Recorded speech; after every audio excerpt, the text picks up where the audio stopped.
December 21st was a very phenomenal day in the skies.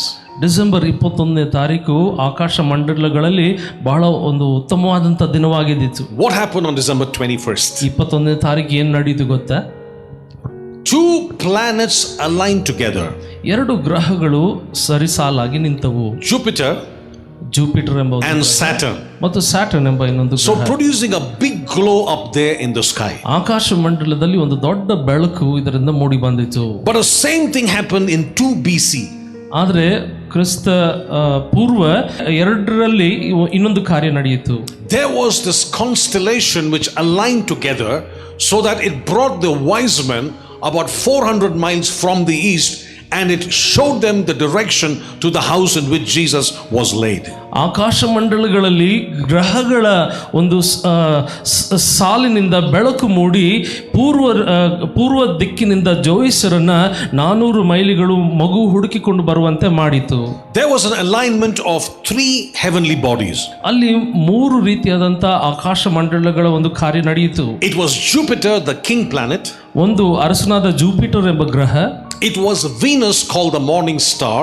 Venus ಮುಂಜಾನೆ ನಕ್ಷತ್ರ ಎಂಬುದಾಗಿ ಕರೆಯುವಂತಹ ಗ್ರಹ. Called the king star, called Regal. ಮತ್ತು Regal ಎಂಬುದಾಗಿ ಹೇಳುವಂತಹ ದೊಡ್ಡ ನಕ್ಷತ್ರ. When this aligned together, ಈ 3 ನಕ್ಷತ್ರಗಳು ಸಾಲಾಗಿ ಬಂದ ಕೂಡಲೇ, the reason I'm telling you that, ಕಾರಣವೇನೆಂದರೆ that for that to happen on that particular day, ಆ ದಿನ ಈ ಒಂದು ಕಾರ್ಯ ನಡೆಯಬೇಕು ಎಂಬುದಕ್ಕಾಗಿ, to even understand that the departure of these wise men was on a certain day, and it had to be that precise day in which the light would shine on that home. ಈ ಜೋಯಿಸರು ಪೂರ್ವ ದಿಕ್ಕಿನಿಂದ ಹೊರಟು ಬರುವುದಕ್ಕೂ ಆ ರಾತ್ರಿ ಆ ಬೆಳಕು ಆ ಬೆತ್ಲೆಹೇಮಿನಲ್ಲಿ ಬೆಳಗುವುದಕ್ಕೂ ಕಾಲ ಕೂಡಿ ಬರಬೇಕಿತ್ತು. It had to be divinely orchestrated and arranged. ಇವೆಲ್ಲವೂ ನೋಡ್ರಿ ದೈವಿಕವಾಗಿ ಜೋಡಿಸಲಾಗಿತ್ತು. I hope I'm making sense. ನಾನು ಹೇಳೋದು ಅರ್ಥವಾಗ್ತಿದೆಯಾ? It just didn't happen one day. ಸುಮ್ಮನೆ ಒಂದು ದಿನ ಒಂದು ಏನೋ ನಡೀಲಿಲ್ಲ. The father of astronomy, ಆಸ್ಟ್ರಾನಮಿಯ ಒಂದು ತಂದೆ ಅಂತ ಹೇಳುವುದಾದರೆ, his name is Johannes Kepler. Johannes Kepler ಎಂಬುದಾಗಿ Johannes Kepler came up with the theory to say that every planet moves in its rightful orbit and it's not random. ಈ ವ್ಯಕ್ತಿ ಹೇಳೋದೇನೆಂದ್ರೆ, ಪ್ರತಿಯೊಂದು ಗ್ರಹ ತನ್ನ ಒಂದು ಸಾಲಿನಲ್ಲಿ ತನ್ನ ಒಂದು ವಿಶೇಷವಾದಂಥ ಮಾರ್ಗದಲ್ಲಿ ತಿರುಗುತ್ತದೆ ಎಂಬುದಾಗಿ. That's why you can predict the movement of the planet and the stars 25 years from now, exactly where it will be, because it is designed in such a fashion. ಇಂದಿನಿಂದ 25 ವರ್ಷಗಳ ನಂತರ ಈ ಗ್ರಹಗಳು ಯಾವ ಸ್ಥಳದಲ್ಲಿ ಯಾವ ನಿರ್ದಿಷ್ಟ ಸಾಲಿನಲ್ಲಿ ಇರ್ತದೆ ಅಂತ ಹೇಳಿ ಈಗಲೇ ಗುರುತು ಮಾಡಬಹುದು ಇದರ ನಿಮಿತ್ತವಾಗಿ. And therefore, because of programs that are available today, they have gone back to the time where these 3 alignment of these heavenly bodies were pointing to the house where Jesus was there. ಇದೇ ರೀತಿಯಾದಂಥ ಒಂದು ಅನ್ವೇಷಣೆಯನ್ನು ಮಾಡಿ 2000 ವರ್ಷಗಳ ಕಾಲದ ಹಿಂದೆ ಹೋಗಿ ಈ ಗ್ರಹಗಳು ಎಲ್ಲಿದ್ದವು ಏನ್ ಮಾಡ್ತಿದ್ದವು ಅಂತ ಹೇಳಿ ಗುರುತು ಮಾಡಲಾಯಿತು. But this is what actually blew my mind. ಆದರೆ ಈ ಒಂದು ವಿಷಯ ನನಗೆ ಆಶ್ಚರ್ಯಗೊಳಿಸಿಬಿಟ್ಟಿತು. He created the heavens and the earth by just speaking. ಭೂಪರಲೋಕಗಳನ್ನ ಮಾತಿನ ನಿಮಿತ್ತವಾಗಿ ದೇವರು ಉಂಟು ಮಾಡಿದ. And the Bible says, ಮತ್ತು ಸತ್ಯವೇದ ಹೇಳುತ್ತದೆ, he made the stars also. ನಕ್ಷತ್ರಗಳನ್ನು ಸಹ ಮಾಡಿದ ಎಂಬುದಾಗಿ. You know, you go to a shop and if you buy something, they give you a little extra. ಅಂಗಡಿಗೆ ಹೋಗಿ ನೀವೇನಾದರೂ ಖರೀದಿ ಮಾಡಿದ್ರೆ ಒಂದು ಸ್ವಲ್ಪ ಕೂಡಿಸಿ ಕೊಡ್ತಾರೆ. That extra is the stars. ಆ ಒಂದು ಕೂಡಿಸಿ ಜೋಡಿಸಿ ಕೊಡೋದೇ ಒಂದು ನಕ್ಷತ್ರಗಳ ರೀತಿಯಲ್ಲಿ. Our God is a big God. ನಮ್ಮ ದೇವರು ದೊಡ್ಡ ದೇವನು ಪ್ರಿಯ. Somebody shout amen to that. Amen.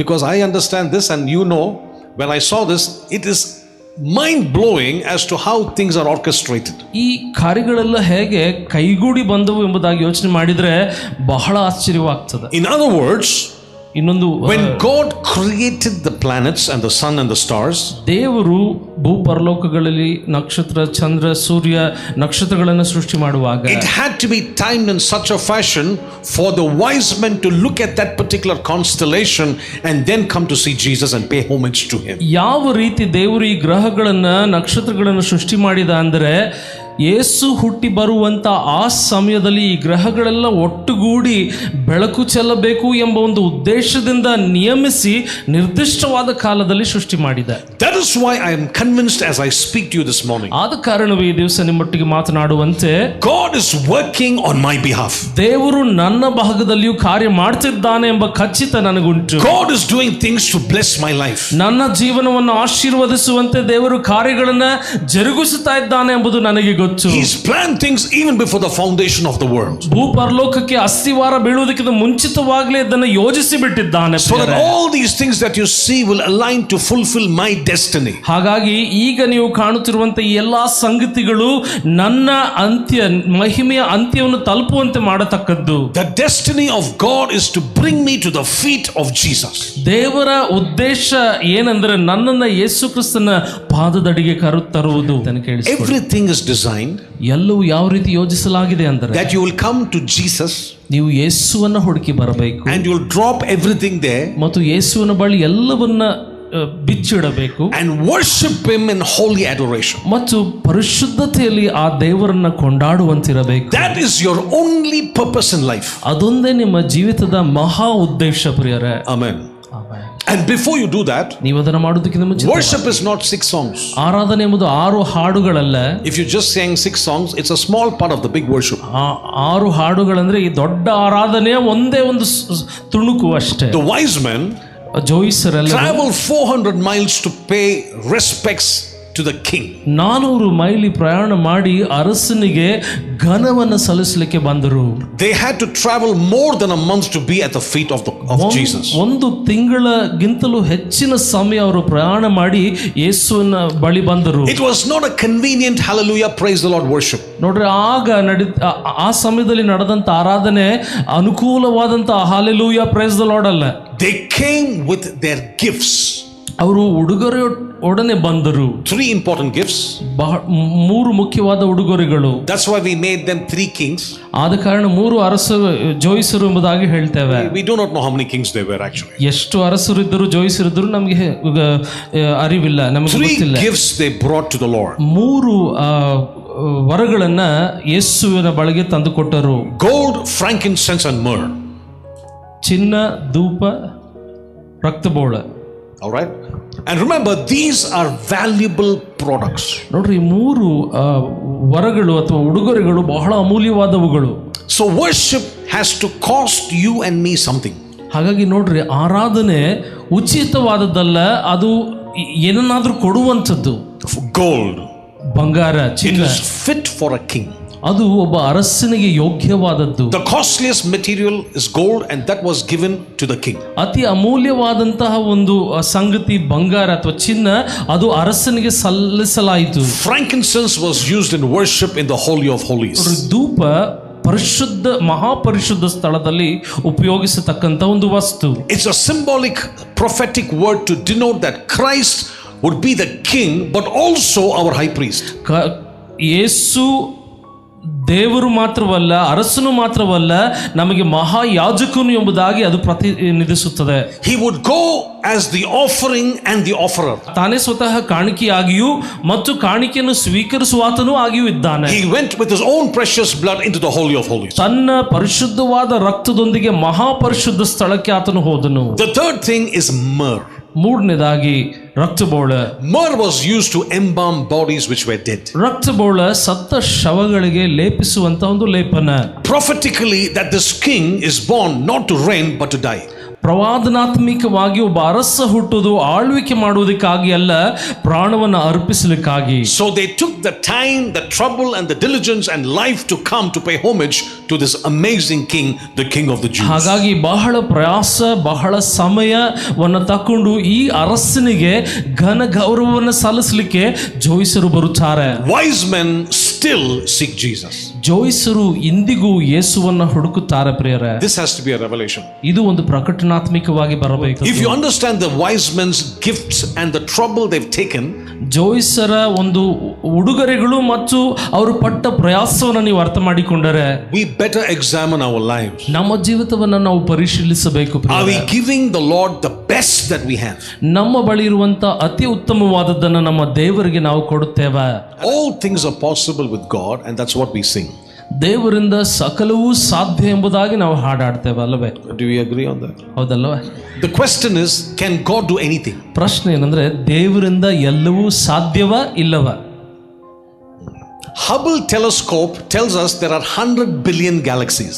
ನೋಡಿ, ಟೆಲಿಸ್ಕೋಪ್ ಅಲ್ಲಿ ನೋಡುವಾಗ ಎಷ್ಟೋ ಸಹಸ್ರಾರು ಆಕಾಶ ಮಂಡಲಗಳಿವೆ ಎಂಬುದಾಗಿ ಹೇಳ್ತದೆ. 100 billion galaxies. 100 ಬಿಲಿಯಾಂತರ Akash ಮಂಡಲಗಳು. Not 100 billion stars, 100 billion galaxies. ನಕ್ಷತ್ರಗಳು, ಗ್ರಹಗಳಲ್ಲ, 100 ಬಿಲಿಯಾಂತರ ಮಂಡಲಗಳಿವೆ. Our God is a big God. ನಮ್ಮ ದೇವರು ದೊಡ್ಡ ದೇವನಲ್ಲವೇ? But if he's so big, ಆದರೆ ಇಷ್ಟು ದೊಡ್ಡ ದೇವರು, one thing he could not do ಒಂದು ವಿಷಯ ಆತನಿಂದ ಆಗಲಿಲ್ಲ, is to save you and me sitting in heaven. ಪರಲೋಕದಲ್ಲೇ ಕುಳಿತು ಭೂಲೋಕದಲ್ಲಿ ನನ್ನನ್ನ ರಕ್ಷಿಸಲಿಕ್ಕೆ ಅಸಾಧ್ಯವಾಗಿ ಬಿಟ್ಟಿತು. All things are possible with God. ದೇವರಿಂದ ಎಲ್ಲವೂ ಸಾಧ್ಯ ಅಲ್ಲವೇ? But he had to become man to save us. ಆದ್ರೆ ಮನುಷ್ಯ ರೂಪ ತಾಳಿ ಆತನು ಬಂದು ನಮ್ಮನ್ನ ರಕ್ಷಿಸಬೇಕಿತ್ತಲ್ಲವೇ? Am I making some sense here? ನಾನು ಹೇಳೋದು ನಿಮಗೆ ಅರ್ಥವಾಗ್ತದೆ. It's a very important question. ಬಹಳ ಮುಖ್ಯ ಪ್ರಶ್ನೆ. I asked myself that question. ನನಗೆ ನಾನೇ ಕೇಳಿಕೊಳ್ಳುವಂತ ಪ್ರಶ್ನೆ ಇದು. Because church said all things are possible with God. ಸಭೆ ಹೇಳ್ತದೆ ದೇವರಿಂದ ಎಲ್ಲವೂ ಸಾಧ್ಯ ಎಂಬುದಾಗಿ. But then he had to come down to this earth, borrow the womb of Mary, be born, grow up just like you and me, and at the age of 33 and a half years, carry his own cross to be crucified like a thief. ಪರಲೋಕದಿಂದ ಭೂಲೋಕಕ್ಕೆ ಇಳಿದು ಬಂದು ಮರಿಯಳ ಗರ್ಭದಿಂದ ಜನಿಸಿ ನಿನ್ನಂತೆ ನನ್ನಂತೆ ಒಂದು ಸಣ್ಣ ಕೂಸಾಗಿ ಹುಟ್ಟಿ ಸಾಮಾನ್ಯ ಮನುಷ್ಯನಾಗಿ ಬದುಕಿ ಶಿಲುಬೆಯ ಮೇಲೆ ಭೀಕರವಾದ ಮರಣವನ್ನ ಈ ದೊಡ್ಡ ದೇವರು ಯಾಕೆ ಅಪ್ಪಬೇಕಿತ್ತು? If our God is a big God, he could have saved us from heaven. ನಮ್ಮ ದೇವರು ದೊಡ್ಡ ದೇವರೇ ಆಗಿದ್ರೆ ಪರಲೋಕದಲ್ಲೇ ಕುಳಿತು ನಮ್ಮನ್ನು ರಕ್ಷಿಸಬಹುದಿತ್ತಲ್ಲವೇ? Therefore it enables us to understand another dimension of God. ಹಾಗಾಗಿ ದೇವರ ಇನ್ನೊಂದು ಮುಖ ನಮಗೆ ಇಲ್ಲಿ ಏನು ಅರಿವಾಗ್ತದೆ ಅಂದ್ರೆ, although he is massive and powerful, ಆತನು ಬಹಳ ಬೃಹತ್ತಾಗಿ ಬಲಶಾಲಿ ಆಗಿದ್ದಾಗಿಯೂ, he is a God of justice. ನೀತಿ ನ್ಯಾಯದ ದೇವರು ನಮ್ಮ ದೇವರು. In other words, ಈ ರೀತಿಯಲ್ಲಿ ಸಹ if he ಹೇಳಬಹುದು, says something, he will do what he said. ಆತನು ನುಡಿದದ್ದನ್ನ ನೆರವೇರಿಸುವಂತಹ ದೇವನು ಎಂಬುದಾಗಿ. Another nature and characteristic of God, ದೇವರ ಇನ್ನೊಂದು ಸ್ವಭಾವ ಮತ್ತು ಗುಣ ಏನೆಂದರೆ, he is a God of love. ಆತನು ಪ್ರೀತಿ ಸ್ವರೂಪಿಯಾದ ದೇವರು. A powerful God, ಆತನು ಶಕ್ತಿಶಾಲಿಯಾದ ದೇವರು, but a just God and a loving God. ಅದೇ ಸಮಯ ನೀತಿಯ ದೇವರು, ಪ್ರೀತಿಯ ದೇವರು. Many years ago, a story is said about this great preacher who traveled in a particular highway. ಒಂದು ಮುಖ್ಯ ರಸ್ತೆಯಲ್ಲಿ ಪ್ರಯಾಣ ಮಾಡಿದಂತ ಒಬ್ಬ ಸೇವಕನ ಕಥೆ ಇದು. And then he exceeded the speed limit which was mentioned out there on ಆ ಪ್ರಯಾಣ ಮಾಡುವಾಗ ಆ ಒಂದು ಸ್ಪೀಡ್ ಲಿಮಿಟ್ ಅನ್ನು ದಾಟಿ ಹೋದಂತಹ ವ್ಯಕ್ತಿ. So the police got a hold of him and said, you need to go to court and pay a fine. ಆಗ ಸೇವಕರನ್ನ ಪೊಲೀಸ್ ತಡೆ ಮಾಡಿ ಹೇಳಿದ್ರಂತೆ, ನೀನು ಸ್ಪೀಡ್ ಲಿಮಿಟ್ ನ ದಾಟಿದ ಕಾರಣ ಇಷ್ಟು ಹಣ ಕಟ್ಟಬೇಕು ಅಂತ ಹೇಳಿ. And so he goes to the court. ಇವರು ಕೋರ್ಟಿಗೆ ಹೋಗಿ, and the judge recognized him as this great man of God. ಅಲ್ಲಿ ಆ ನ್ಯಾಯಾಧೀಶ ಈ ವ್ಯಕ್ತಿಯನ್ನು ನೋಡಿದ ಕೂಡಲೇ ಇವರು ದೊಡ್ಡ ಸೇವಕರು ಎಂಬುದಾಗಿ ಅವರು ತಿಳಿಯ ಬರುತ್ತದೆ. But the judge is a just man. ಆದ್ರೆ ನೋಡ್ರಿ, ಆ ನ್ಯಾಯಾಧೀಶನು ನೀತಿಯ ನ್ಯಾಯಾಧೀಶನಾಗಿದ್ದ. He fined him and said, you are guilty of exceeding the speed limit. ನೀವು ಆ ಸ್ಪೀಡ್ ಲಿಮಿಟ್ ಅನ್ನು ದಾಟಿದಕ್ಕಾಗಿ ನೀವು ಹಣ ಕಟ್ಟಲೇಬೇಕು, ಫೈನ್ ಕಟ್ಟಲೇಬೇಕು ಎಂಬುದಾಗಿ ಹೇಳಿ. And then he dismissed the court proceedings. ಆ ನಂತರ ಆ ಕೋರ್ಟ್ನ ಅದು ಕೇಸ್ನ ಮುಗಿಸಿದ ನಂತರ he got on from the judge's chamber, ನ್ಯಾಯಾಧೀಶನ ಕುರ್ಚಿಯಿಂದ ಕೆಳಗೆ ಇಳಿದು ಬಂದು took off his coat, ತಮ್ಮ ಅಂಗಿಯನ್ನ ಕೋಟನ್ನು ತೆಗೆದು ಹಾಕಿ, took out his wallet, ತಮ್ಮ ಪರ್ಸ್ನಿಂದ ಪರ್ಸನ್ನು ತೆಗೆದು, and he paid that fine. ಆ ಫೈನ್ ಅನ್ನ ಈ ವ್ಯಕ್ತಿಯನ್ನ ಕಟ್ಟಿಬಿಟ್ಟರು. You see, this is a mystery. ಇದು ನೋಡ್ರಿ ನಿಗೂಢವಾದಂತ ವಿಷಯ. God said a soul that sins must die. ಪಾಪ ಮಾಡುವಂತಹ ಯಾವುದೇ ಆತ್ಮ ಸಾಯಲೇಬೇಕು. No shortcut. ಚೊಕ್ಕ ಮಾರ್ಗವಿಲ್ಲ. Because God is a just God. ದೇವರು ನ್ಯಾಯ ನೀತಿಯ ದೇವನಾಗಿದ್ದಾನೆ. Because Adam and Eve transgressed against God. Adam ಅವಳು ದೇವರ ವಿರುದ್ಧವಾಗಿ ಅಪರಾಧ ಮಾಡಿದ ಕಾರಣ, Though he is the monarch of the universe, ಲೋಕಕ್ಕೆ ಆತನು ಪ್ರಧಾನ ರಾಜನಾಗಿದ್ದರೂ ಸಹ he could have cancelled everything and started afresh. ಎಲ್ಲವನ್ನ ಆತನು ಅಳಿಸಿ ಹೊಸದಾಗಿ ಪುನಃ ಪ್ರಾರಂಭಿಸಬಹುದು. Because he's a just God, ಆದ್ರೆ ನ್ಯಾಯಸ್ಥನಾದ ದೇವರಾದ he ಕಾರಣ has to punish his children. ಆತನು ತನ್ನ ಮಕ್ಕಳನ್ನ ದಂಡಿಸಲೇಬೇಕಿದೆ. But because he's a loving God, ಪ್ರೀತಿಪೂರ್ವಕವಾದ ದೇವರಾದ ಕಾರಣ he sent his son to die for us on the cross of ನಮಗಾಗಿ Calvary. ಶಿಲುಬೆಯ ಮೇಲೆ ಪ್ರಾಣವನ್ನು ಅರ್ಪಿಸುವಂತೆ ಮಗನನ್ನ ಕಳುಹಿಸಿಕೊಟ್ಟ. Jesus Christ was born not to rule and reign, but he was born to die. ಯೇಸು ಆಳ್ವಿಕೆ ಮಾಡುವುದಕ್ಕಾಗ್ಲಿ ದೊರೆತನ ಮಾಡ್ಲಿಕ್ಕಾಗ್ಲಿ ಹುಟ್ಟಿ ಬರಲಿಲ್ಲ, ಆತನು ನಮಗಾಗಿ ಸಾಯುವಂತೆಯೇ ಹುಟ್ಟಿ ಬಂದ. He tells his disciples, I'm going to lay my life down. ಶಿಷ್ಯರಿಗೆ ಹೇಳ್ತಾನೆ, ನನ್ನ ಜೀವಿತವನ್ನೇ ಅರ್ಪಿಸಿಕೊಡ್ತೇನೆ Peter ಎಂಬುದಾಗಿ. says, no way, I'm going to stand in the ಪೇತ್ರನು way. ಹೇಳ್ತಾನೆ, ಇಲ್ಲ ಇಲ್ಲ, ನಾನು ಬಿಡುವುದಿಲ್ಲ ಎಂಬುದಾಗಿ. Many of them didn't understand the mystery behind what Jesus was saying. ಅನೇಕರಿಗೆ ಯೇಸು ಹೇಳದಂತ ಮಾತಿನ ಒಳ ಅರ್ಥವಾಗಲೇ ಇಲ್ಲ. Very quickly, I'm going to run through the benefits of why Jesus came and what message that we need to carry to the world. ಯಾಕೆ ಯೇಸು ಬಂದ, ಅದರ ಲಾಭಗಳೇನು ಮತ್ತು ಯೇಸುವಿನ ಬೋಧನೆಯನ್ನ ನಾವು ಲೋಕಕ್ಕೆ ಯಾವ ರೀತಿ ಕೊಡಬಹುದು ಎಂಬುದಾಗಿ ಹೇಳ್ತೇನೆ. He was punished that we might be forgiven. ನಾವು ಕ್ಷಮಿಸಲ್ಪಡುವಂತೆ ಆತನು ದಂಡನೆಗೆ ಗುರಿಯಾದ. ಪ್ರಿಯರೇ, You see, when you're forgiven, ನೀವು ಕ್ಷಮಿಸಲ್ಪಡುವಾಗ you got some good news. ನಿಮಗೆ ಒಂದು ಶುಭ ಸಮಾಚಾರವಿರುತ್ತದೆ. You need to tell somebody, I am forgiven. ಯಾರಿಗಾದ್ರೂ ನೀವು ಅದನ್ನ ಹೇಳ್ಬೇಕಲ್ವಾ, ನಾನು ಕ್ಷಮಿಸಲ್ಪಟ್ಟಿದ್ದೇನೆ ಅಂತ. Before you have your biryani today, think twice. Biryani ತಿನ್ನೋದಕ್ಕಿಂತ ಮುಂಚಿತವಾಗಿ 2 ಬಾರಿ ಯೋಚನೆ ಮಾಡ್ರಿ, Where am I going? ನಾನು ಎಲ್ಲಿಗೆ ಹೋಗ್ತಾ ಇದ್ದೇನೆ. It is forever and ever. ನಿತ್ಯಕ್ಕೂ ಅದು ನಿಲ್ಲೋದಿಲ್ಲ. And thank God I am forgiven. ದೇವರಿಗೆ ಸ್ತೋತ್ರವಾಗಲಿ, ನಾನು ಕ್ಷಮಿಸಲ್ಪಟ್ಟಿದ್ದೇನೆ. Lift your hands and say, thank you, Jesus. I tell you, brother, ಸ್ತೋತ್ರ ಯೇಸುವೇ. that's one good reason for me to be a preacher. ನಾನು ಸೇವಕನಾಗುವುದಕ್ಕಾದಂತ ಒಂದು ಮುಖ್ಯ ಕಾರಣ ಏನಂದ್ರೆ ಇದೆ. Because I'm forgiven. ಯಾಕೆ ಅಂದ್ರೆ ನಾನು ಕ್ಷಮಿಸಲ್ಪಟ್ಟಿದ್ದೇನೆ. I was on a highway to hell. ನಾನು ನರಕದ ಮಾರ್ಗವಾಗಿ ಇದ್ದೆ. But Jesus paid the price for me. ಆದ್ರೆ ಯೇಸು ನನಗಾಗಿ ಬಲಿಯನ್ನ ಕಟ್ಟಿದ. Number 2 reason. ಎರಡನೇ ಕಾರಣ, Jesus was wounded that I might be healed. ನಾನು ಆರೋಗ್ಯವಂತನಾಗುವಂತೆ ಆತನು ರೋಗಿಷ್ಠನಾದ. There's a provision for healing because Jesus came. ಸ್ವಸ್ಥತೆಗಾದಂತಹ ಒಂದು ವಿಷಯ ಲಭ್ಯವಿದೆ. ಯಾಕೆ ಗೊತ್ತಾ? ಯೇಸು ಬಂದ ಕಾರಣವೇ. Jesus became sin that I can become the righteousness of God in Christ. ನಾನು ಕ್ರಿಸ್ತನಲ್ಲಿ ನೀತಿವಂತನಾಗುವಂತೆ ಯೇಸು ಕ್ರಿಸ್ತನು ಪಾಪಿಷ್ಠನಾದ. Did you know what I just said? ನಾನು ಹೇಳಿದ He ಅರ್ಥವಾಯ್ತಾ? became sin. ಆತನೇ ಪಾಪ ಸ್ವರೂಪಿಯಾದ. He did not do any sin. ಪಾಪ ಏನು ಮಾಡಲಿಲ್ಲ, He became sin. ಆದ್ರೆ ಪಾಪ ಸ್ವರೂಪಿಯಾಗಿ ಬಿಟ್ಟ. That's a transaction of God. ಇದು ನೋಡ್ರಿ, ದೇವರ ಒಂದು ಅದಲು ಬದಲು. He took our sin and put it on Jesus Christ. ನನ್ನ ಪಾಪವನ್ನ ತಕೊಂಡು ಮಗನಾದ ಯೇಸುವಿನ ಮೇಲೆ ತಂದೆ ದೇವರು ಹಾಕಿಬಿಟ್ಟ. How is it possible? ಇದು ಹೇಗೆ ಸಾಧ್ಯ? It is possible because the Bible says so. ಇದು ಸಾಧ್ಯ ಯಾಕೆಂದ್ರೆ ವಾಕ್ಯ ಹೇಳುವ ಕಾರಣವೇ. And another thing which happened in the same transaction, ಮತ್ತು ಅದೇ ವ್ಯಾಪಾರದಲ್ಲಿ ಇನ್ನೊಂದು ಕಾರ್ಯ ನಡೆಯುತ್ತೇನಂತ, His righteousness was put on me. ಆತನ ನೀತಿ ನನ್ನ ಮೇಲೆ ಹಾಕಲಾಯಿತು. If you say how, ಹೇಗೆ ಎಂಬುದಾಗಿ ಹೇಳ್ತೀರಾ? explain to me how Jesus became sin. ಹೇಗೆ ಯೇಸು ಪಾಪಿಯಾದ ಅಂತ ನನಗೆ ವಿವರಿಸಿರಿ ಅಂತ ಹೇಳ್ತೀರಾ? It is an operation of God. ಇದು ದೇವರ ಕಾರ್ಯ ವೈಶಲ್ಯ. I am not sinless, ನಾನು ಪಾಪರಹಿತನಲ್ಲ, but I stand in the righteousness of Christ. ಆದ್ರೆ ಕ್ರಿಸ್ತನ ನೀತಿಯಲ್ಲಿ ನಾನು ನೆಲೆಗೊಂಡಿದ್ದೇನೆ. The next thing is He tasted death that we may have life. ಇನ್ನೊಂದು ವಿಷಯ, ನಾವು ಜೀವಿಸುವಂತೆ ಆತನು ಮರಣವನ್ನ ಅಪ್ಪಿದ. We are all waiting, not we, I'm talking about outside, okay? General people are waiting to go to heaven.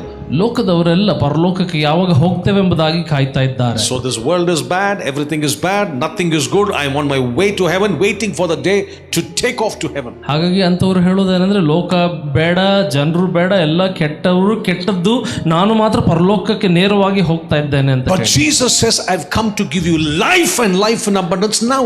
ಆದ್ರೆ ಯೇಸು ಹೇಳ್ತಾನೆ, ನಾನು ನಿಮಗೆ ಜೀವವಿರಬೇಕೆಂತಲೂ ಸಮೃದ್ಧಿಯಾದ ಜೀವವಿರಬೇಕೆಂತಲೂ ಭೂಲೋಕಕ್ಕೆ ಬಂದನು ಎಂಬುದಾಗಿ. Hey, some of you are thinking, Corona time, don't talk like this. Corona ಸಮಯದಲ್ಲಿ ಹಿಂಗೆಲ್ಲ ಮಾತಾಡಬೇಡಿ ಅಂತ ನೀವು ಯೋಚನೆ ಮಾಡ್ತೀರಾ? Somebody died, somebody lost their job. ಯಾರೋ ಸತ್ತರು, ಯಾರೋ ಕೆಲಸ ಕಳ್ಕೊಂಡರು.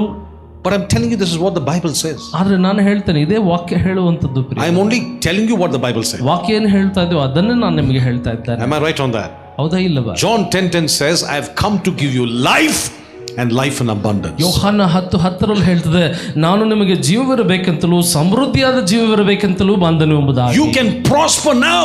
ನೀವು ಈಗ ಭೂಲೋಕದಲ್ಲಿ ಉದ್ಧಾರವಾಗಬಲ್ಲರಿ. You know, you better start learning to talk like this because you are only saying what the Bible is saying. ಪ್ರಿಯರೇ, ನನ್ನಂತೆ ಮಾತನಾಡುವುದನ್ನು ಕಲಿಯಿರಿ. ಯಾಕೆ? ಆಗ ನೀವು ಸತ್ಯವೇದ ಏನು ಹೇಳ್ತದೋ ಅದನ್ನೇ ಮಾತನಾಡ್ತೇನೆ. Yes, we go through some issues. ಹೌದು, ಸಮಸ್ಯೆಗಳು ಇರುತ್ತವೆ, but we are well. ಆದ್ರೆ ಆದಾಗ್ಯೂ ನಾವು ಸುಖವಾಗಿ ಇದ್ದೇವೆ. How can we say things like this? ಹೇಗೆ ಇಂಥ ಮಾತುಗಳನ್ನು ನಾವು ಆಡಬಲ್ಲೆವು? Because Jesus came. ಯಾಕೆ ಗೊತ್ತಾ? ಯೇಸು ಬಂದ ಕಾರಣವೇ. If Jesus did not come, ಯೇಸು ಬಾರದೆ ಹೋದಲ್ಲಿ our preaching is vain, ನಮ್ಮ ಪ್ರಸಂಗ ವ್ಯರ್ಥ, our singing is vain, ನಮ್ಮ ಹಾಡುಗಳು ವ್ಯರ್ಥ, and we are hopelessly hopeless. ನಾವು ನಿರೀಕ್ಷೆ ಇಲ್ಲದಂತಹ ಅನಿರೀಕ್ಷಕರಾಗಿರ್ತೇವೆ. Thank God he came. ದೇವರಿಗೆ ಸ್ತೋತ್ರ, ಯೇಸು ಬಂದನು. Oh, somebody shout hallelujah. Hallelujah. You know, all these things are blessings. ಇವೆಲ್ಲ ಆಶೀರ್ವಾದಗಳು ಪ್ರಿಯರೇ. Today you've come to this place. ಈ ದಿವಸ ಈ ಸ್ಥಳಕ್ಕೆ ನೀವು ಬಂದಿದ್ದೀರಿ. That's a blessing. ಇದು ಆಶೀರ್ವಾದವೇ. Because he's given us grace to live today. ಈ ದಿನ ಜೀವಿಸುವಂತೆ ದೇವರು ನಮಗೆ ಕೃಪೆ ನೀಡಿದ್ದಾನಲ್ಲವೇ. The next important thing Jesus did, ಇನ್ನೊಂದು ಬಹಳ ಮುಖ್ಯವಾದ ವಿಷಯ ಯೇಸು ಮಾಡಿದ್ದು, he took our shame, ನಮ್ಮ ಅವಮಾನ ನಿಂದನೆಗಳನ್ನ ತಕ್ಕೊಂಡು to give us his glory. ನಮಗೆ ತನ್ನ ಮಹಿಮೆಯನ್ನು ಕೊಟ್ಟು. You see, when Jesus died, ಯೇಸು ಸತ್ತ, he died naked. ಬೆತ್ತಲೆಯಾಗಿ ಸತ್ತ. ನಿಮಗೆ ಗೊತ್ತಾ? All the pictures that you see and all that is just for social reasons. ನೋಡ್ರಿ, ನೀವು ನೋಡುವಂತ ಚಿತ್ರಗಳಲ್ಲಿ ಒಂದು ಚಿತ್ರವನ್ನು ನೋಡ್ತೀರಿ ಅಷ್ಟೇ. But he died naked. ಆದ್ರೆ ಯೇಸು ನಿಜವಾಗ್ಲೂ ಸಾಯುವಾಗ ಬೆತ್ತಲೆಯಾಗಿ ಸತ್ತ. Adam lost his glory. ಆದಾಮನು ತನ್ನ ಮಹಿಮೆನ ಕಳ್ಕೊಂಡ. And the Lord Jesus died naked that you can regain back that glory. ಯೇಸು ಬೆತ್ತಲೆಯಾಗಿ ಸತ್ತ ನಿಮಿತ್ತ ಕಳ್ಕೊಂಡ ಮಹಿಮೆಯನ್ನ ಹಿಂದಿರುಗಿ ನಮಗೆ ಕೊಟ್ಟು ಬಿಟ್ಟ. That's why he came. ಇದನ್ನೇ ನಮಗೆ ದೇವರು ಕೊಟ್ಟಿದ್ದು. I am a happy man today because I know why he came. ಈ ದಿವಸ ನಾನು ಸಂತೋಷವಾದ ವ್ಯಕ್ತಿ, ಯಾಕಂದ್ರೆ ನನಗೆ ಗೊತ್ತು ಯೇಸು ಯಾಕೆ ಬಂದನು ಎಂಬುದಾಗಿ. Otherwise I can't live today. ಇಲ್ಲವಾದಲ್ಲಿ ಈ ದಿವಸ ನಾನು ಹೇಗೆ ಬದುಕೋದು? There is no aim to live otherwise. ಬದುಕುವಂತಹ ಉದ್ದೇಶವೇ ಇಲ್ಲವಲ್ಲ. What is the reason to live? ಬದುಕುವಂತಹ ಕಾರಣವೇನು? If our faith is hopeless, ನಮ್ಮ ನಂಬಿಕೆ ಅನಿರೀಕ್ಷೆಯಿಂದ ಕೂಡಿರುವುದು. How terrible it is to know that when I die I am going to hell. ನಾನು ಸತ್ತ ನಂತರ ನರಕಕ್ಕೆ ಹೋಗ್ತೇನೆ ಎಂಬುದು ನಮಗೆ ಈಗಲೇ ತಿಳಿದರೆ ಹೇಗಿರುತ್ತದೆ? Thank God for Jesus Christ. ಯೇಸುವಿಗಾಗಿ ದೇವರಿಗೆ ಸ್ತೋತ್ರ ಮಾಡೋಣ ಪ್ರಿಯರೇ. Oh, somebody say hallelujah, brother. Hallelujah. We are covered with his glory. ಆತನ ಮಹಿಮೆಯಿಂದ ನಾವು ಆವರಿಸಲ್ಪಟ್ಟಿದ್ದೇವೆ. He was cut off from the heavenly Father. ಪರಲೋಕ ತಂದೆಯಿಂದ ಆತನು ತಡೆ ಮಾಡಲ್ಪಟ್ಟ. Because on the cross he says, my God, why have you forsaken me? ಯಾಕೆಂದ್ರೆ ಶಿಲುಬೆಯಲ್ಲಿ ನನ್ನ ದೇವರೇ ಯಾಕೆ ನನ್ನನ್ನು ತೊರೆದಿದ್ದಿ ಎಂಬುದಾಗಿ ಕೇಳಿದ. We can be joined to him. ಯಾಕೆ ಗೊತ್ತಾ? ನಾವು ತಂದೆ ದೇವರೊಂದಿಗೆ ಅನ್ಯೋನ್ಯವಾಗುವ. That we can call him Abba Father. ನಮ್ಮ ದೇವರನ್ನು ನೋಡಿ ಅಪ್ಪ ತಂದೆ ಎಂಬುದಾಗಿ ನಾವು ಸಂಬೋಧಿಸುವಂತೆ. That's why Jesus came. ಆದ ಕಾರಣವೇ ಯೇಸು ಬಂದ. That we can call him Abba Father. ಆ ತಂದೆ ದೇವರನ್ನು ನೋಡಿ ಅಪ್ಪ ತಂದೆ ಎಂಬುದಾಗಿ ನಾವು ಸಂಬೋಧಿಸುವಂತೆ. What an amazing privilege. ಇಂತಹ ಮಹಿಮೆಯುಳ್ಳ ಸೌಭಾಗ್ಯವಿದು.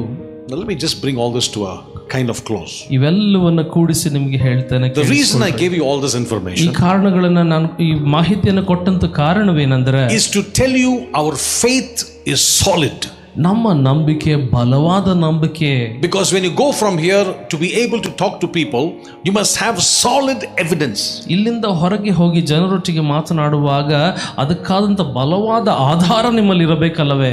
There's this word which is called proto-evangelism. Proto evangelism ಎಂಬುದಾಗಿ ಹೇಳುವಂತ ಒಂದು ಲೋಕ.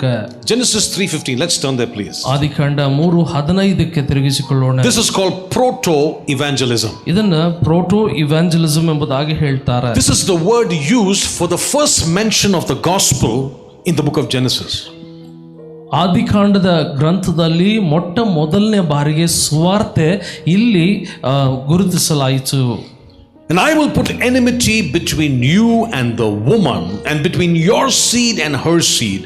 He shall bruise your head, and you shall bruise his heel. ನಿನಗೂ ಈ ಸ್ತ್ರೀಗೂ ನಿನ್ನ ಸಂತಾನಕ್ಕೂ ಈ ಸ್ತ್ರೀಯ ಸಂತಾನಕ್ಕೂ ಹಗೆತನವಿರುವ ಹಾಗೆ ಮಾಡುವೆನು. ಈಕೆ ಸಂತಾನವು ನಿನ್ನ ತಲೆಯನ್ನು ಜಜ್ಜುವುದು, ನೀನು ಅದರ ಹಿಮ್ಮಡಿಯನ್ನು ಕಚ್ಚುವಿ. So God had a plan to save you and save me. ನಿನ್ನನ್ನು ನನ್ನನ್ನು ಕಾಪಾಡುವಂತೆ, ಕಾಯುವಂತೆ, ರಕ್ಷಿಸುವಂತೆ ದೇವರ ಬಳಿ ಒಂದು ಯೋಜನೆ ಇದ್ದಿತು. The only purest chapters in the Bible is Genesis 1 and 2. ಅತಿ ಶುದ್ಧವಾದಂತಹ ಅಧ್ಯಾಯಗಳು ಸತ್ಯವೇದದಲ್ಲಿ ಯಾವುದಂದ್ರೆ ಆದಿಕಾಂಡ 1-2. After that, it's only redeemed job. ಅದಾದ ನಂತರ ಎಲ್ಲ ಬಿಡುಗಡೆ ಮಾಡಿಕೊಳ್ಳುವಂತ ಕೆಲಸವೇ, To bring us back to God. ಹಿಂದಿರುಗಿಸಿ ದೇವರ ಬಳಿ ಕರೆಕೊಳ್ಳುವಂತಹ ಕೆಲಸವೇ ನಡೆಯಿತು. And so the Lord planned and said, I am going to send my son. ಆದ ಕಾರಣ ದೇವರು ಹೇಳಿದ, ನನ್ನ ಮಗನನ್ನ ನಾನು I'm ಕಳುಹಿಸಿಕೊಡ್ತೇನೆ. going to use a virgin to do that. ಒಂದು ಕನ್ಯಾ ಸ್ತ್ರೀಯನ್ನ ಈ ರೀತಿ ನನ್ನ ಮಗನು ಹುಟ್ಟಿ ಬರುವಂತೆ ಉಪಯೋಗಿಸಿಕೊಳ್ತೇನೆ. He will die as a substitute for the sin of mankind. ಮನುಷ್ಯ ಕುಲದ ಪಾಪಕ್ಕೆ ಪರಿಹಾರವಾಗಿ ನನ್ನ ಮಗನು ಸಾಯುತ್ತಾನೆ. And then the Bible says he will yank the keys of death and hell. ಮತ್ತು ಸತ್ಯವೇದ ಹೇಳ್ತದೆ, ಮರಣ ಮತ್ತು ನರಕದ ಬೀಗದ ಕೈಗಳನ್ನು ನನ್ನ ಮಗನು ಕಿತ್ತುಕೊಂಡು ಬರ್ತಾನೆ. He will become the firstborn of all creation. ಇಡೀ ಸೃಷ್ಟಿಗೆ ಮೊದಲ ಮಗ ಆಗ್ತಾನೆ ಎಂಬುದಾಗಿ. He will redeem everybody who calls on the name of the Lord. ಯೇಸುವಿನ ನಾಮವನ್ನು ಕೂಗುವಂತ ಎಲ್ಲರನ್ನ ಈ ಜ್ಯೇಷ್ಠ ಪುತ್ರನಾದ ಯೇಸು ಬಿಡುಗಡೆ ಮಾಡ್ತಾನೆ ಎಂಬುದಾಗಿ. And we will live for him forever and ever and redeem mankind back to God. ಮತ್ತು ಆತನೊಂದಿಗೆ ನಿತ್ಯ ನಿತ್ಯಕ್ಕೂ ನಾವು ವಾಸಿಸುವಂತೆ ಮನುಷ್ಯ ಕುಲವನ್ನ ದೇವರ ಬಳಿಗೆ ಹಿಂದಿರುಗಿಸಿ ಕರ್ಕೊಂಡು ಬರ್ತಾನೆ. That's the plan of God. ಇದೇ ದೇವರ ಯೋಜನೆ. So we celebrate this to unfold such a grand plan on this particular season. ಈ ದಿನವನ್ನ ಯಾಕೆ ಕೊಂಡಾಡ್ತೇವೆ ಅಂದ್ರೆ ದೇವರ ಈ ಮಹಿಮೆಯುಳ್ಳ ಯೋಜನೆಯನ್ನ ನಾವು ಅರ್ಥ ಮಾಡಿಕೊಳ್ಳುವಂತೆ. Very quickly, a couple of proofs to prove that Jesus is Lord. ಯೇಸು ಒಡೆಯನು ಎಂಬುದಾಗಿ ಹೇಳುವಂತ ಅನೇಕ ಸಾಕ್ಷಿಗಳು. Number 1, ಮೊದಲನೇದು, he is proven by prophecy.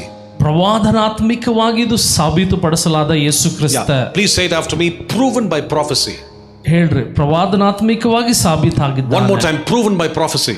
ಪ್ರವಾದನಾತ್ಮಕವಾಗಿ ಸಾಬೀತಾಗಿದ್ದಾನೆ. Our faith is solid today ನಮ್ಮ ನಂಬಿಕೆ ದಿವಸ ಬಲವಾಗಿ ಯಾಕೆ ಇದೆ ಅಂದರೆ, because prophecy has proved it. ಯಾಕೆಂದ್ರೆ ಪ್ರವಾದನೆ ಅದನ್ನ ಸಾಬೀತುಪಡಿಸಿಬಿಟ್ಟಿದೆ. Micah 5:2 says ಮೀಕ 5:2 that ಹೇಳ್ತಾರೆ, he will be born in Bethlehem Ephrath. ಎಫ್ರಾತದ ಬೆತ್ಲೆಹೇಮನಲ್ಲಿ ಈತನು ಹುಟ್ಟುತ್ತಾನೆ ಎಂಬುದಾಗಿ. Many hundreds of years ago, there was a prophecy that the child Jesus would be born in Bethlehem Ephrath. ನೂರಾರು ವರ್ಷಗಳ ಹಿಂದೆ ಎಫ್ರಾತದ ಬೆತ್ಲೆಹೇಮನಲ್ಲಿ ಯೇಸು ಹುಟ್ಟಿ ಬರುತ್ತಾನೆ ಎಂಬ ಪ್ರವಾದನೆ ನುಡಿಯಲಾಯಿತು. In the book of Malachi chapter 3 verse 1, you can write it down, check it later, no time for all that. ಮಲಾಕಿಯ 3:1 The Bible says there will be a forerunner referring to John the Baptist.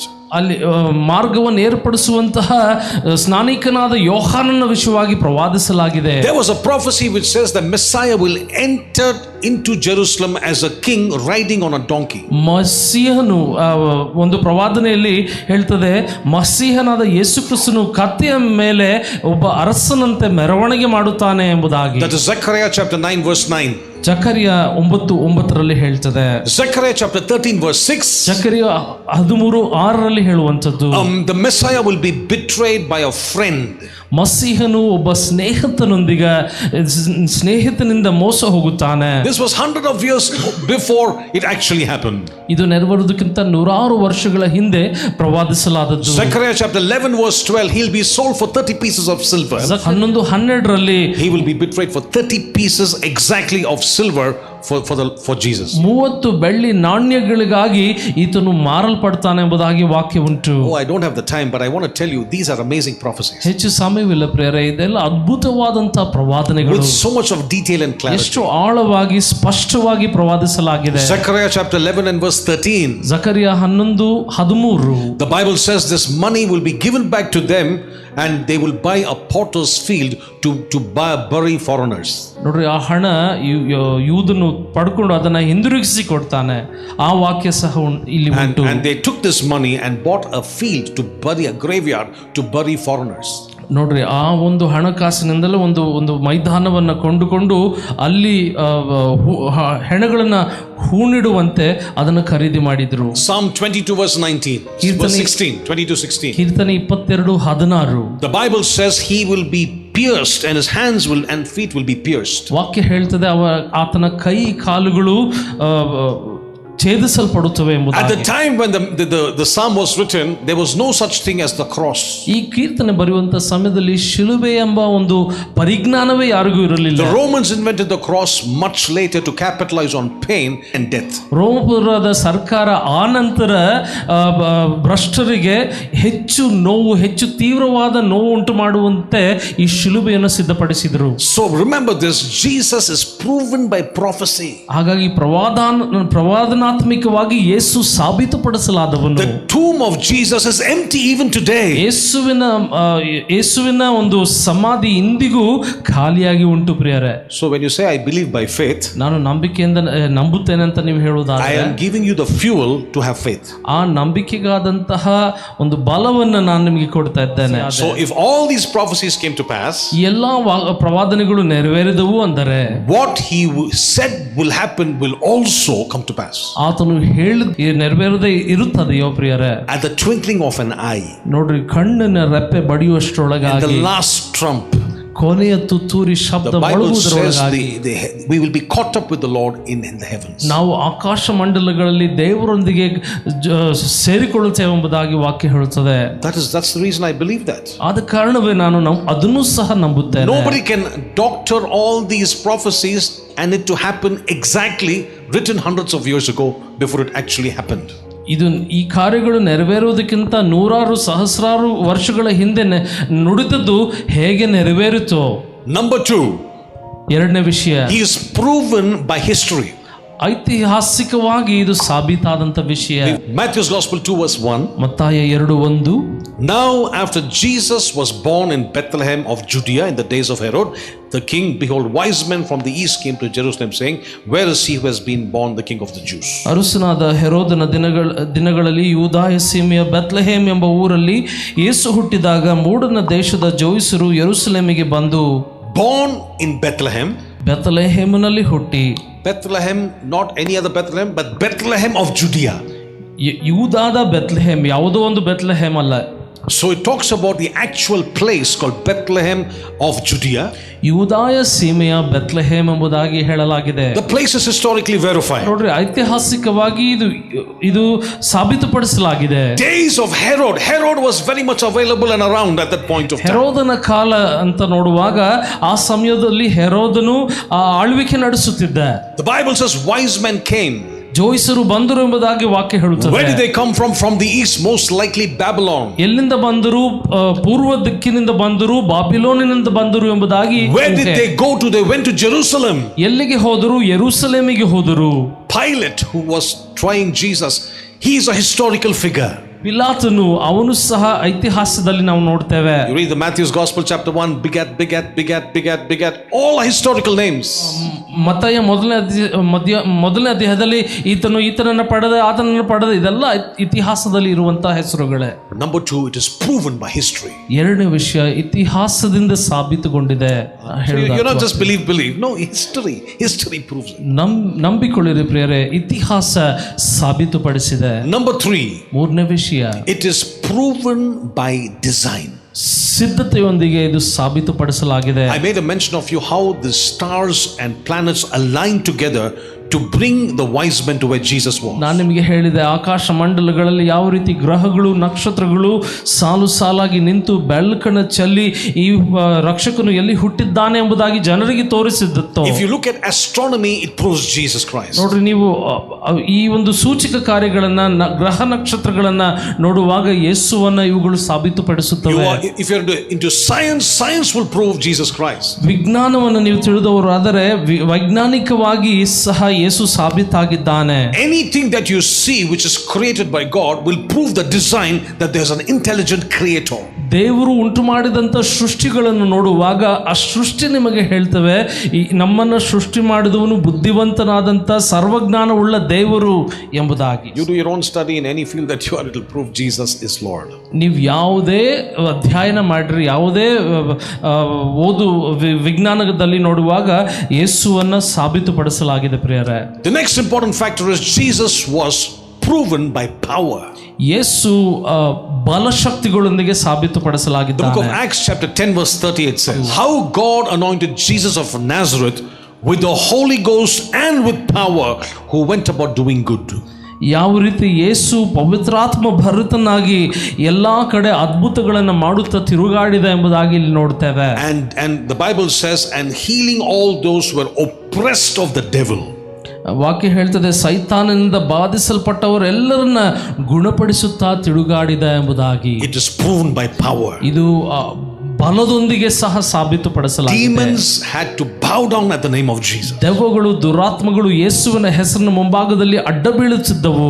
Jesus is bigger than any devil.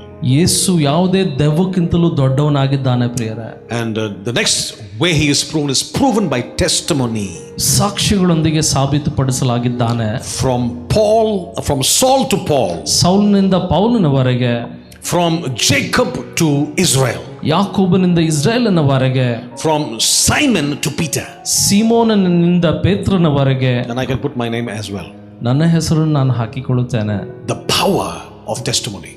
ಸಾಕ್ಷಿಯ ಒಂದು ಬಲ. This is a very powerful thing because nobody can challenge your testimony. ಇದೊಂದು ಬಲವಾದಂತ ಕಾರ್ಯ, ಯಾಕಂದ್ರೆ ಯಾರು ನಿಮ್ಮ ಸಾಕ್ಷಿಗೆ ಸವಾಲು ಹಾಕಲಾರರು. Last and not the least, ಕೊನೆಯದು is proven by love. ಪ್ರೀತಿಯಿಂದ ಸಾಬೀತುಪಡಿಸಲಾಗಿದೆ ಪ್ರಿಯರೇ. But he died not for friends, but he died for enemies. ಆದರೆ ಯೇಸು ಸ್ನೇಹಿತರಿಗಾಗಿ ಪ್ರಾಣ ಬಿಡಲಿಲ್ಲ, ಶತ್ರುಗಳಿಗಾಗಿ ಪ್ರಾಣ ಕೊಟ್ಟ. He loves everyone according to John 3:16. ಯೋಹನ 3:16 ಪ್ರಕಾರ ಆತನು ಎಲ್ಲರನ್ನೂ ಪ್ರೀತಿಸುವಾತನಾಗಿದ್ದಾನೆ. So proven by prophecy, ಪ್ರವಾದನಾತ್ಮಕವಾಗಿ proven ಸಾಬೀತುಪಡಿಸಲಾಗಿದೆ. by history, ಐತಿಹಾಸಿಕವಾಗಿ ಸಾಬೀತುಪಡಿಸಲಾಗಿದೆ. proven by power, ಬಲದೊಂದಿಗೆ ಸಾಬೀತುಪಡಿಸಲಾಗಿದೆ. proven by design, ನಕ್ಷತ್ರ ಶಾಸ್ತ್ರದಿಂದ ಸಾಬೀತುಪಡಿಸಲಾಗಿದೆ. proven by testimony, ಮತ್ತು ಸಾಕ್ಷಿಗಳಿಂದ ಸಾಬೀತುಪಡಿಸಲಾಗಿದೆ. and proven by love. ಮತ್ತು ಪ್ರೀತಿಯಿಂದ ಸಾಬೀತುಪಡಿಸಲಾಗಿದೆ. If you understand this, ಇದನ್ನು ನೀವು ಅರ್ಥ ಮಾಡಿಕೊಳ್ಳುವುದಾದರೆ, I know I've said too much in too less time. ಬಹಳ ವಿಷಯಗಳನ್ನು ಕಡಿಮೆ ಸಮಯದಲ್ಲಿ ಹೇಳಿಬಿಟ್ಟಿದ್ದೇನೆ. That is why we are recording it in case you didn't get it. ಆದ ಕಾರಣ ನಾವು ರೆಕಾರ್ಡ್ ಮಾಡಿದ್ದೇವೆ. ನೀವು ಅರ್ಥವಾಗ್ಲಿಲ್ಲ ಅಂದ್ರೆ ಇನ್ನೊಂದು ಸಾರ್ತಿ ಕೇಳಿಸ್ಕೊಳ್ರಿ. Hope you will tell the world that I can prove Christ through these various aspects. ಲೋಕಕ್ಕೆ ನೀವು ಈ ಎಲ್ಲಾ ಕಾರ್ಯಗಳ ನಿಮಿತ್ತ ಯೇಸುವನ್ನು ನಾನು ಸಾಬೀತುಪಡಿಸಬಲ್ಲೆ ಎಂಬುದಾಗಿ ಹೇಳಲಿಕ್ಕೆ ಸಾಧ್ಯ. As I made a mention, the greatest question, ನಾನು ಹೇಳಿದಂತೆ ಅತಿ ದೊಡ್ಡ ಪ್ರಶ್ನೆ, the biggest question, ಅತಿ ದೊಡ್ಡದಾದಂತ ಪ್ರಶ್ನೆ is when you stand on the threshold of death. ನೀವು ಮರಣದ ಹಾಸಿಗೆಯಲ್ಲಿ ಇರುವಾಗ Where are you going? ನೀವು ಎಲ್ಲಿಗೆ ಹೋಗ್ತಾ ಇದ್ದೀರಿ? We by ourselves, by default, we're heading to a burning hell. ನಾವು ನಮ್ಮಷ್ಟಕ್ಕೆ ನಾವೇ ನರಕದ ಮಾರ್ಗದಲ್ಲಿ ಇದ್ದವರು. The Christmas intercepted that path and sent somebody to die for you, and he already has paid the price. ಆದರೆ ಕ್ರಿಸ್ಮಸ್ ಎಂಬುದು ಆ ಮರಣದ ಮಾರ್ಗವನ್ನು ತಡೆ ಮಾಡಿ ಒಬ್ಬ ರಕ್ಷಕನು ನಮಗಾಗಿ ಹುಟ್ಟಿದ್ದಾನೆ, ನಮಗೆ ನಿತ್ಯ ಜೀವ ಉಂಟು ಎಂಬ ನಿತ್ಯ ಜೀವದ ಮಾರ್ಗಕ್ಕೆ ಕೊಂಡೊಯ್ಯಿತು. Today make sure that you see him after we die, or he comes to take us with him. ಈ ದಿವಸ ನಾವು ಸತ್ತ ನಂತರ ನಮ್ಮನ್ನು ಯೇಸು ಬಂದು ಕರೆದೊಯ್ಯುವನು ಎಂಬ ನಿರೀಕ್ಷೆಯೊಂದಿಗೆ ಇಲ್ಲಿಂದ ಹೊರಡಿರಿ. Every eye closed, every head bowed. ಎಲ್ಲ ಕಣ್ಣುಗಳು ಮುಚ್ಚಲ್ಪಡಲಿ, ಎಲ್ಲ ತಲೆಗಳು ತಗ್ಗಿಸಲ್ಪಡಲಿ. Examine your hearts. ವಿವೇಚಿಸಿ ನೋಡಿರಿ. But there's a way to escape from this. ಆದ್ರೆ ಇದರಿಂದ ಒಂದು ತಪ್ಪಿಸಿಕೊಳ್ಳಬಹುದಾದಂತ ಒಂದು ಮಾರ್ಗ ಉಂಟು. Jesus has already paid for this problem of sin by dying on the cross. ಯೇಸು ಪಾಪವೆಂಬ ಸಮಸ್ಯೆಗೆ ತನ್ನ ಪ್ರಾಣವನ್ನು ಅರ್ಪಿಸಿ ಪರಿಹಾರ ನೀಡಿದ್ದಾನೆ. I make this invitation knowing it's a church, but I still want to do it, lest somebody would say I want to give my life to Christ. ನನ್ನ ಜೀವಿತವನ್ನ ಯೇಸುವಿಗೆ ಒಪ್ಪಿಸಿಕೊಡ್ತೇನೆ ಎಂಬುದಾಗಿ ಯಾರಾದರೂ ಹೇಳುವುದಾದರೆ, if you are there, just slip your hand. We would like to pray with you. ನಿಮ್ಮ ಕರಗಳನ್ನ ನೀವು ತೋರಿಸುವುದಾದರೆ ನಿಮಗಾಗಿ ನಾವು ಪ್ರಾರ್ಥನೆ Just ಮಾಡ್ತೇವೆ. make sure. Thank you. ಖಚಿತಪಡಿಸಿಕೊಳ್ಳಿರಿ ಪ್ರಿಯರೇ. I can see a few hands. Keep your hands up. Yeah, ಕೆಲವು ಕೈಗಳನ್ನು ನಾನು ಕಾಣಬಲ್ಲೆ. Today you can make your destination sure. ಈ ದಿವಸ ನಿಮ್ಮ ಅಂತಿಮ ನಿಲ್ದಾಣವನ್ನ ಖಚಿತಪಡಿಸಿಕೊಳ್ಳುವಂತಹ ದಿವಸ. I want you to just say this prayer. Dear Lord Jesus, ಪ್ರಿಯನಾದ ಯೇಸು ಕರ್ತನೇ, thank you that you were born to die. ಸಾಯುವಂತೆ ನೀನು ಹುಟ್ಟಿದೆ, ನಿನಗೆ ಸ್ತೋತ್ರ. And you died to redeem me from the pits of hell. ನನ್ನನ್ನ ಆಳವಾದ ನರಕದಿಂದ ತಪ್ಪಿಸುವಂತೆ ಹುಟ್ಟಿ ಬಂದೆ. Today I confess with my mouth, ಈ ದಿವಸ ನನ್ನ ಬಾಯಿಂದ ಅರಿಕೆ ಮಾಡಿಕೊಳ್ಳುತ್ತೇನೆ, Jesus Christ is my Lord. ಯೇಸು ಕ್ರಿಸ್ತನೇ ನನ್ನ ದೇವರು. I receive the free gift of salvation into my life. ರಕ್ಷಣೆ ಎಂಬ ಉಚಿತ ವರವನ್ನು ನನ್ನ ಜೀವಿತದಲ್ಲಿ ನಾನು ಹೊಂದಿಕೊಳ್ಳುತ್ತೇನೆ. You better open your mouth and say, I invite you into my life, Lord Jesus. ನನ್ನ ಜೀವಿತದಲ್ಲಿ ಯೇಸುವೇ ನಿನ್ನನ್ನು ಆಹ್ವಾನಿಸ್ತೇನೆ ಎಂಬುದಾಗಿ ಹೇಳಿದೆ. With my brokenness, my difficulties, my tears, I invite you. ನನ್ನ ಕಣ್ಣೀರಿನಿಂದಲೂ ನನ್ನ ಮುರಿದಂಥ ಜೀವಿತದಿಂದಲೂ ನನ್ನ ಗೋಳಾಟದಿಂದಲೂ ನಾನು ಸ್ವೀಕರಿಸಿಕೊಂಡಿದ್ದೇನೆ. When you come, things will change. ನೀನು ಬರುವಾಗ ಪರಿಸ್ಥಿತಿ ಬದಲಾಗುವುದು. Beautiful star of Bethlehem, shine on. Beautiful star of Bethlehem, star of Bethlehem, shine upon us unto the glory dawns. Give us a light to light the way unto the land of perfect day. Beautiful star